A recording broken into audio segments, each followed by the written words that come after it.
Kwambika abageni dukodesha imikenyero myiza ingeri zose, amakote meza, dekorasiyo nziza mu masare, dekorasiyo zose navuze zose. Dufite n'imodoka dutwara abageni, dutwara abantu bari VIP bashaka gutembera. Umuntu akeneye imodoka nziza gutemberamo ubukwe.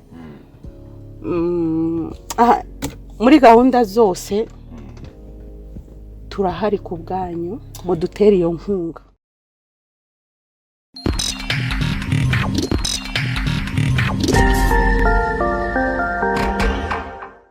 Reka nongere ngo ikaze wemeye kubana natwe kuri kamera za Rwema Solutions. Nisanzwe nizere ko umeze neza. Nizere ko umeze neza.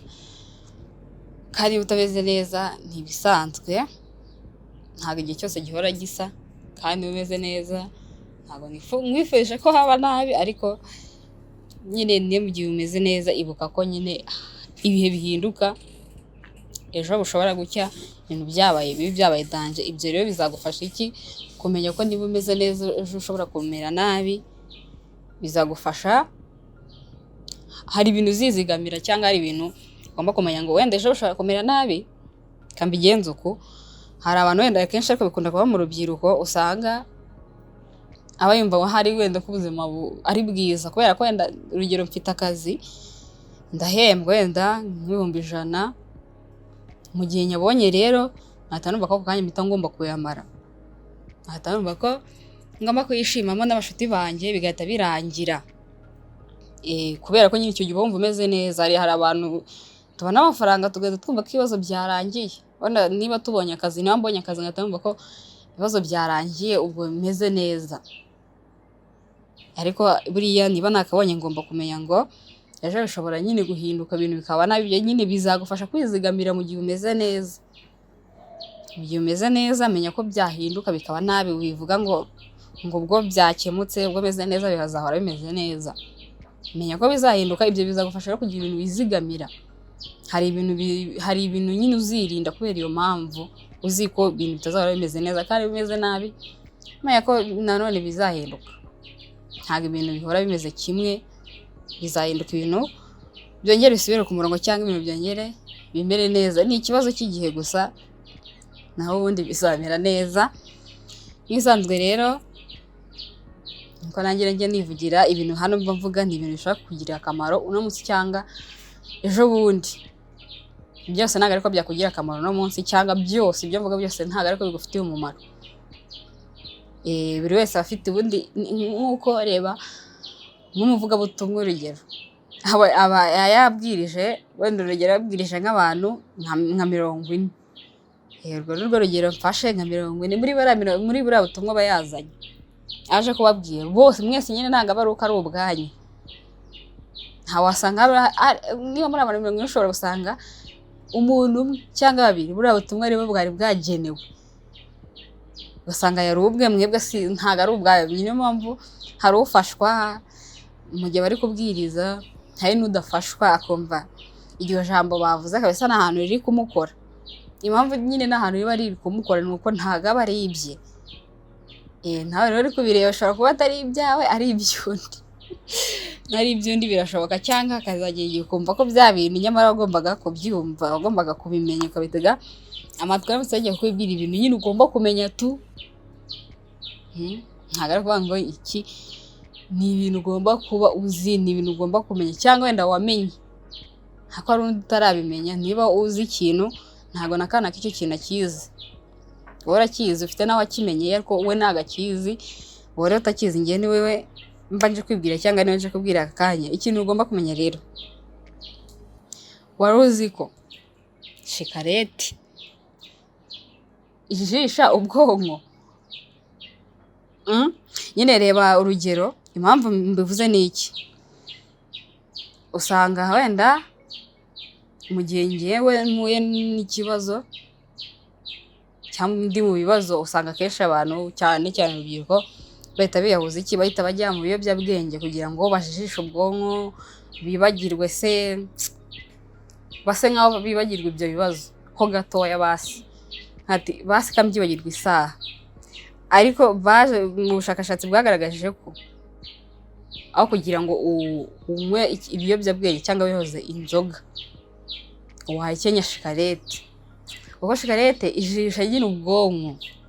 Iyo uri guhekenya ntushobora gutekereza ikintu runaka ngo nyine ngo wumve wakinjiye muri kugitekereza. Bigerageza uko ugenda uhekenya igenda igabanya bya bibazo ufite cyangwa ijisha nyine ubwonko bukareka kugumya butekereza kuri icyo kibazo ufite.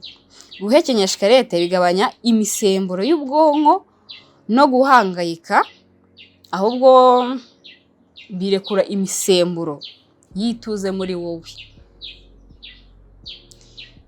Niba mfite ubwoba bw'ikintu runaka cyangwa nyine numva mpangayitse, mpekenye shikarete cyangwa uhekenye shikarete nyine bikuzanira ituze, kumva witurije cyangwa ukumva nta bwoba, nyine bigufasha kurwanya ibintu byinshi, bizamura uyu musemburo wo kumva utuje cyane, kumva nta bwoba ufite. Uzare wenda n'urugero nko mu mashuri, ariko nabibonye, uzare nk'umunyeshuri ari guhekenya shikarete bari kwiga, cyane cyane usibye ko n'abanyeshuri n'abarimu babyanga, ntago nyine yabasha kumva icyo mwarimu ari kuvuga, kubera ko nyine shikarete iragenda ikakujijisha, ukaba wata ibintu wari uri gutekereza cyangwa ibintu wari uri kwiga. Niyo mpamvu akenshi abanyeshuri babwira ngo bacire shikarete, cyangwa umwarimu akamubwira ati genda nyine uyicire.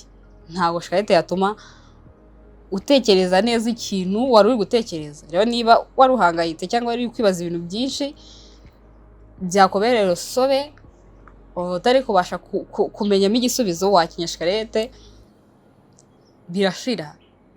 Ariko nyine ntabwo mvuze ngo ni shikarete izi zisanzwe, n'izi zisanzwe ngo ni shikarete, ariko byaba byiza shikarete yose wayikoresha, ariko byaba byiza ukoresheje iyo kwa muganga. Hari udushikarete muri farumasi bajya batanga nyine twabugenewe, tutaba turimo sinzi amaproduit wenda bajya bashyira muri shikarete, gusa iyo shikarete nyine bitandukanye. Byaba byiza rero ariyo ugiye uhekenya cyangwa ukayigura, akaba ariyo ujya witwaza, aho kugira ngo ujye zino zo muri butiki na muri farumasi. Harimo udushikarete kabisa wahekenya ukumva umerewe neza, kugira ngo ujye kwiyahuza ibiyobyabwenge cyangwa ngo wiyahuze inzoga, kugira ngo wumve umeze neza, cyane cyane ko iyo uri kunywa izi nzoga nyine n'ubundi hari amafaranga uri gutakaza. Akabenda shikarete ntabwo nzayigura, gusa nayo yagufasha kandi ntabwo ikwangiza nk'uko wenda urumogi rwakwangiza cyangwa inzoga, ntabwo bishoboka. Niyo mpamvu ugomba kumenya ko shikarete ijisha ubwonko bukareka gutekereza biriya bintu bibi wenda bari gutekereza, cyangwa ubura bwo wari ufite bugashira. Ubundi shikarete hari ukuntu ituma wihagararaho no mu mafuti ukihagararaho kubera shikarete, buri irafasha cyane. Icya kabiri, ugomba kumenya icyo utekereza n'icyo uri cyo. Ikintu uri gutekereza cyangwa muri make ibintu uri utekereza mu buzima wenda bwa buri munsi, uko utekereza uko utekereza umeze, ni ubusobanuro bwawe, ni wowe nyine uri utekereza ko uri we. Niba ntekereza ngo ngende umuswa, nyine ubwo ndiwe, nubwo naba nigaragaza nk'umuhanga cyangwa ngaragara nk'umuhanga, kubera nyine ngewe ari byo bindimo indani, kubera ari byo ntekereza. Wenda urugero, nshobora kuba nkora ibintu ukaba ati uriya mwana kabisa ni umuhanga, urugero. Ntabwo mvuze ngo ndi umuhanga, gusa wowe ushobora kundeba wenda ukaba ati sha uriya mwana ni umuhanga pe, cyane n'abandi bantu bakabibona. Aho kubera ko muri njye ntekereza ko ndi umuswa, kubera ko mbizi ko ndi umuswa cyangwa mbitekereza, ubwo ni wowe ngewe rero, uwo ni wowe ngewe nyawe, ubwo ndi umuswa. Ariko nyamara mwebwe mumbona nk'umunyabwenge. Muri make, niba uri umukire, ariko abantu wenda bakubona nk'umukire, tukakubonamo ko ukize ibintu byinshi, ariko wowe muri wowe ukaba wumva nta kintu ufite. Muri make, uwo ni wowe nyine, ubwo urakenye, uri igisobanuro cy'ibitekerezo byawe. Biriya bitekerezo ufite ibyo ari byo byose, ibyo waba witekerezaho kuri umuntu mubi, uvuga ati nubwo wambana nkaho meze neza ariko muri njye ndi mubi cyangwa nkora ibintu bibi, uwo ni wowe wanyawe, ubwo nyine nuko umeze. Gusa ushaka wabihindura. Guhindura ni gute rero? Biragoye ariko wahinduka. Guhinduka na mu kintu runaka ushaka ko wahindukamo, kiri uri gutekereza uri cyo, ni ukubanza wowe ubwawe kwizera. Kwizera ukavuga ati nyamara iki kintu cyahinduka, kuno mba ndi gutekereza ngo nzaba umukene, urugero nzaba umukene, byahinduka niyumva ko ngomba kuba umukire. Muri njye nyine nkishyiramo ko ndi umukire. Ibyo nyine birashoboka ariko biragoye, ntabwo ari buri umwe wese ngo yahita abikora. Ikindi, niba umuntu akugiriye umujinya udasanzwe, jya utuza. Kuko nyine urabona, niba ngize umujinya mwinshi nkawukugirira, mwe twese nyine tukagirana umujinya, ibintu bishobora no kuba ibibazo. Niba harimo ikibazo gito gishobora kwisumbura kikarenga kikaba kinini, kubera ko nyine mwese mwazamutse mu gihe. Ikintu ugomba kumenya rero, niba umuntu akugiriye umujinya, wowe manuka nyine nk'uko mu muhanda imodoka iyo yacanye maremare, imodoka ebyiri iyo zacanye amatara maremare, biragoranye nyine. Sinzi ukuntu nabivuga, ntabwo nzi ibintu byo mu muhanda, nabiyemeraho. Gusa iyo yose yacanye maremare, kugira indi itambuke bisaba ko indi igabanya cyangwa ikazimya amatara. Ubwo rero nibi niko bimeze. Wowe niba umuntu akugiriye umujinya udasanzwe, si ngombwa nayo ngo uzamuke ugire nk'umujinya afite ngo mujye ku rwego rumwe, kuko nyine biragoranye, birumvikana, hahita havuka ikibazo gikomeye. Ubwo wowe umwe muri mwebwe aragomba kumanuka. Icya kane ugomba kumenya, mu gihe utishimye, jya wandika ibyo urimo utekereza ako kanya. Mu gihe wumva utameze neza, buriya akenshi usanga umuntu iyo atameze neza, ni nawe atekereza ibintu bya danje, ni hatekereza nyine ibintu bigiye kure kurusha iyo wishimye. Iyo wishimye hari ibintu utabona nyine, hari ibintu udatekereza, hari ibintu nyine udashaka no kumenya, udashaka no kwitaho. Ariko iyo ubabaye, ufite ikintu cyakubabaje, uzarebe nibwo utekereza cyane. Nibwo utekereza ukavuga ati nyamara hariya nari kubigenza uku, hariya nari kubikora uku, hano wenda nzabikora uku, nibigenda uku. Nyine usanga aribwo ufite ibitekerezo byinshi kandi wenda by'ingenzi kuruta iyo wishimye. Iyo wishimye ibintu byose uri kubibona neza, nta kintu kibi mbese uba uri kubona.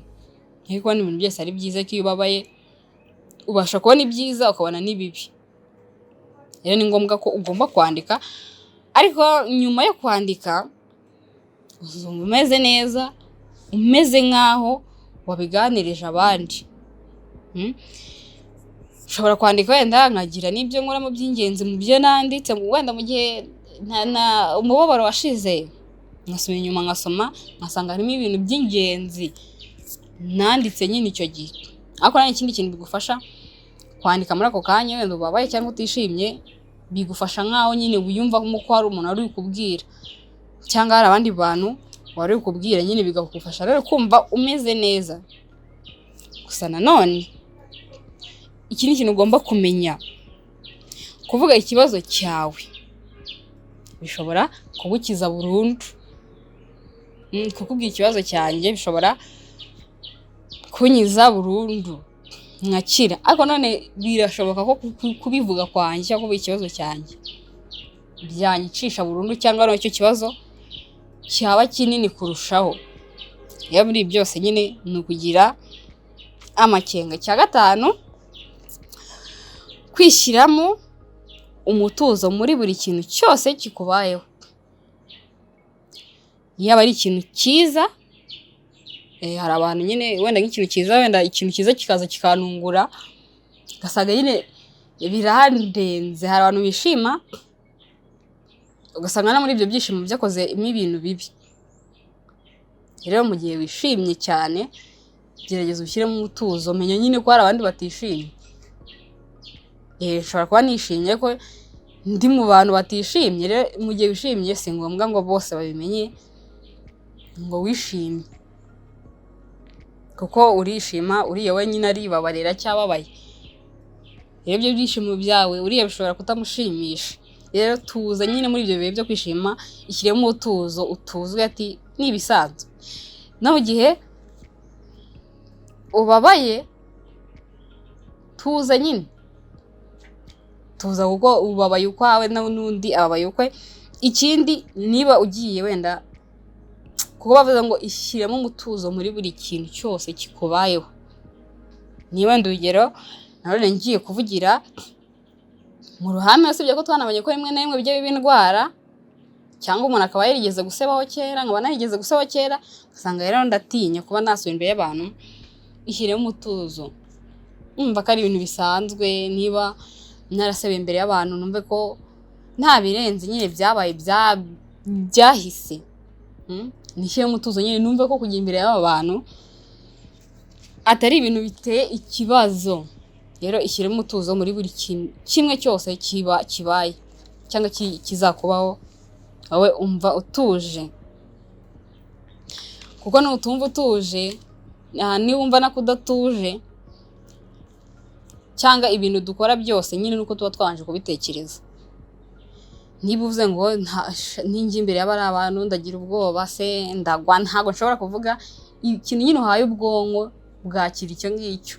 Niba ushyiramo ko biriya bintu urabishobora kubikora, ukajya imbere y'abari abantu ukavuga, cyangwa ukagira ibintu ukora se urabishobora, kuko nibyo wahaye ubwonko, weretse ubwonko ko ibyo bintu ubishoboka.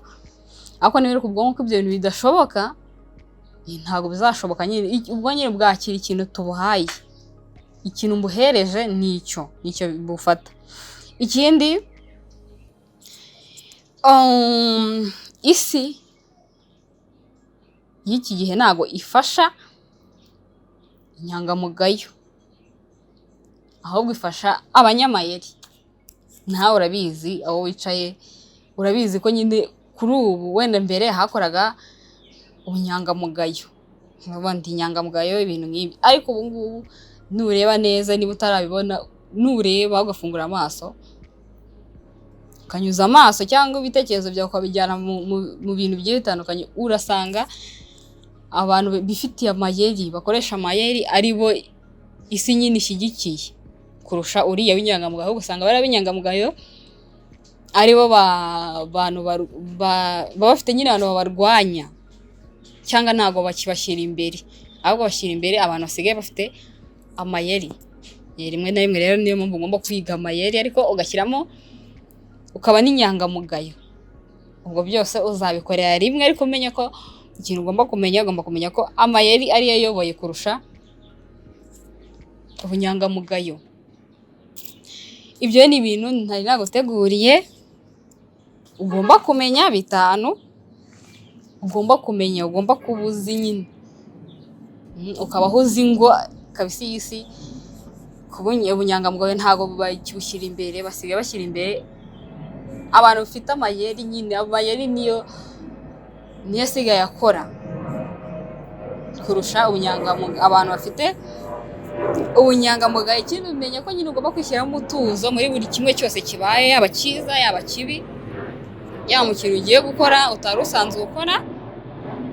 Kuko nshobora kuba ngiye wenda gukora ibintu nasanzwe nkora, nkumva nyine hari ukuntu umeze, kumva ntabwo utuje kuri icyo kintu. Rero muri byose ishyiremo umutuzo, bati kiriya kintu ninyica ni ibisanzwe, twese turakosa, ntawe udakosa. Ushyiremo ko ari ibintu bisanzwe, ushyiremo umutuzo igihe cyose. Rero ujye uri utuje, wumva ko ibintu byose nyine wabishyizeho umutuzo. Wakoze kubana nanjye mu kiganiro. Nk'ibisanzwe ni Aline, kandi murambasaba ibitekerezo byanyu kuko biradufasha. Niba utarakora subscribe, birashoboka ko waba ureba ikiganiro ariko utarayikora, nicyo gihe nyine ngo umwibutse. Birashoboka ko nareba nkibagirwa, cyangwa niba ari ubwa mbere wowe uje hano ureba iki kiganiro, ndagusaba gukora subscribe kugira ngo ujye ubana natwe. Kandi ibitekerezo byawe niba ukigera hano, menya ko muramba nsaba abandi basanzwe ngo ibitekerezo byabo umuntu aba bikeneye, kuko ni ingenzi. Ntago umutwe wajya witekerereza ibintu ugomba gukora nyine byose. Usaba bikenerwa ko agira n'ubundi bufasha akenera. Wakoze rero kubana nanjye mu kiganiro. Imana ikomeze kubarinda. Kwambika abageni, dukodesha imikenyero myiza ingeri zose, amakote meza, dekorasiyo nziza mu masare, dekorasiyo zose navuze zose. Dufite n'imodoka dutwara abageni, dutwara abantu bari VIP bashaka gutembera. Umuntu akeneye imodoka nziza gutemberamo ubukwe. Muri gahunda zose turahari ku bwanyu, mudutere iyo nkunga.